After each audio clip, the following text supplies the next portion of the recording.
Would you like to accelerate your career and reach your full potential in just minutes a day?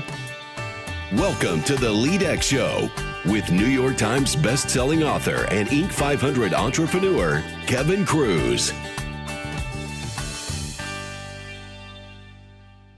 Imagine if you had the roadmap to meaningful work. Hello everyone, Kevin Kruse here, helping you to achieve your full potential 5 days a week. In just a minute, we're going to talk about how to find your way to feel good work. But first, don't forget to visit LEADx.org. You'll find hundreds of articles from the best business and career writers out there. And sign up for our quick read newsletter, which is packed with actionable tips you can try out right away. Visit LEADx.org. Our guest today helps people learn how to create work that feels good, whether that's a career change or starting your own business. She writes for Inc., Entrepreneur, Forbes, Huffington Post. Her new book is Careergasm, Find Your Way to Feel Good Work. Our guest is Sarah Vermunt, and I'll have what she's having. Sarah, welcome. Thanks. Love that. I'll have what she's having.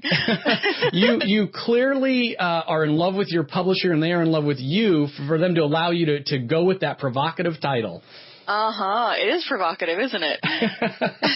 Well, we'll talk about Careergasm in just a minute, but I always start with a universal question, which is just, will you share a time, maybe, at earlier in your career at some point when you failed? What did you learn from it? Yeah, so I'm sure we'll get into this later, but I used to work in academia. I was a professor at a business school, and at the same time I was completing a PhD, and I did it for 4 years, and the last 2 years I was pretty damn miserable. And what felt like the biggest failure for me is that I stayed as long as I did. I ended up actually quitting the PhD, 93 pages into my dissertation, 4 years in, and the only thing I regret is that I didn't do it sooner. And what did I learn from that?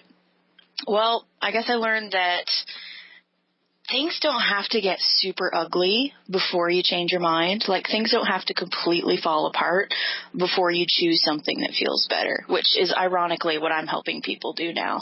I think that's great, and I know in my own life I've made some poor decisions, and I stuck with them for too long. I've always felt it's almost like when the train has left the station, and you know it's going in the wrong direction. Yeah. It's going faster and faster, and you've been on the train for so long. It's like, should I just go to where it's going, even though I know it's the wrong direction? It's I know. Great you had the courage to really make that call.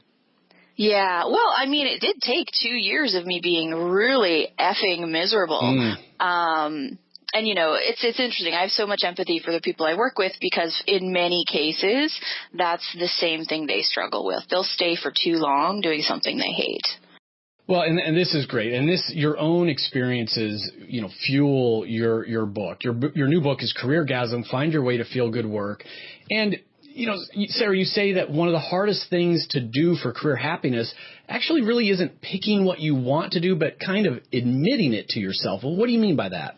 Yeah, so I'm a career coach, and so a lot of people come to me with one of two problems. Many of them will say, I have this job I hate, but I don't know what I want. Or I have this business that I've built that I hate, and I don't want to do it anymore, but I don't know what I want to do instead.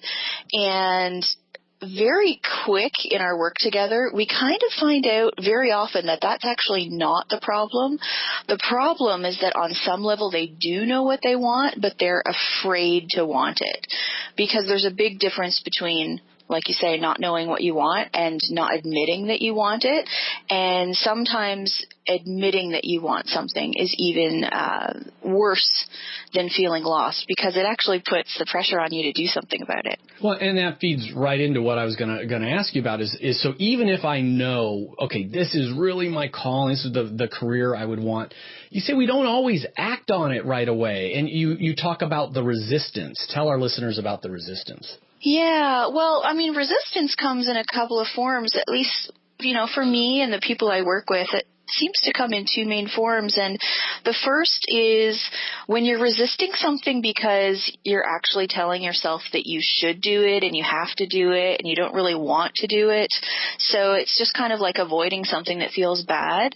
And then there's another form of resistance, and this is where people really dig in their heels, where people are trying to, or want to pursue something, but it just feels so scary that they will distract themselves by any means necessary to prevent themselves from doing it, because the action piece of it just feels too hard. So, one of the things I talk about in the book is my own resistance when I've been doing things that are scary but exciting.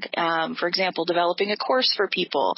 One day I remember I did like 12 to 20 crazy things to procrastinate working on this project that I really wanted to do. And I was doing all of those crazy things like, watching like 12 TED Talks and, making a batch of brownies and like eating a whole bunch of guacamole and playing with the cat and farting around on Instagram. And all of that was because this thing that I really wanted to do felt really scary. And I think that's where resistance comes in for a lot of people. The thing you want just feels too scary.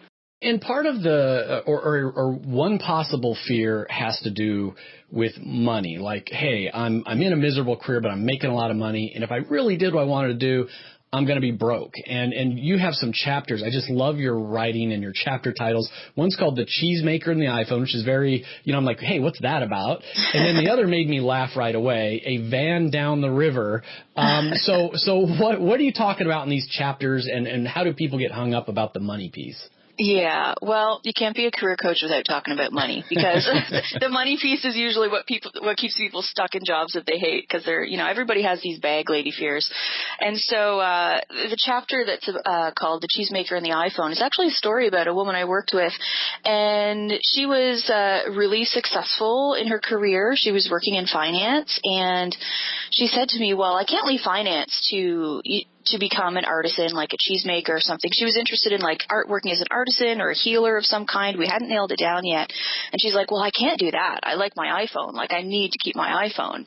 And I had to say to her, do you really think that cheesemakers don't have iPhones? And it was just a really interesting turning point for her, because she thought, oh my God, like I have these crazy, like blown up stories in my head about poverty and fulfilling work. Many people tie the ideas of poverty and fulfilling work together, and tie the ideas of abundance and lots of financial security with work they hate. And those things aren't mutually exclusive and tied together.